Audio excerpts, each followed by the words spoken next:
guys আজি দিনটো মানে পুয়া বুলি ক'লো আমাৰ ভাষা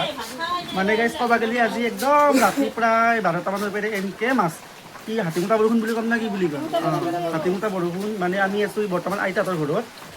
এইফালে চাওক মানে এৰা নামে লোৱা নাই এনেকে মানে গেজগেজীয়া বৰষুণ আহিছে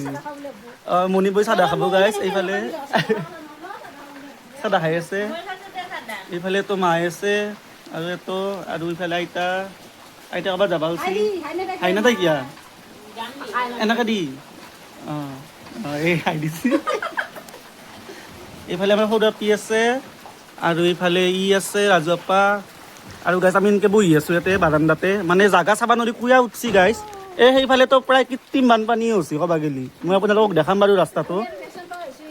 ৰেচন পোৱা হৈছোঁ আমাক ৰেচন দিবি সকলোৱে বাকী কাৰ ক'ত কেনেকুৱা আছে সেইটো কবি আজি মালিগাঁও নেগালোঁ মানে মালিগাঁৱততো যাব সম্ভৱে নহ'ব ক'ত যাবি মালিগাঁও তাতে সেই বাকী আপোনালোক মই দেখুৱাই আছোঁ গাইজ এয়া চাওক আমাৰ ইয়াত বানপানী সকলোৱে মানে সাহায্য দিব পৰা হৈছে আৰু ৰেচন দিব পৰা হৈছে মানে সেইফালে এটক নাচাইকা এইয়া পূৰা হাঁহ সদলি দি আছে হাঁহ সদলি কি দিব হাঁহেও সদলি আছে আমাৰ ৰাস্তা গাইজ কি কম দে আৰু এনেকৈ চলিব লাগিব উপায় নাই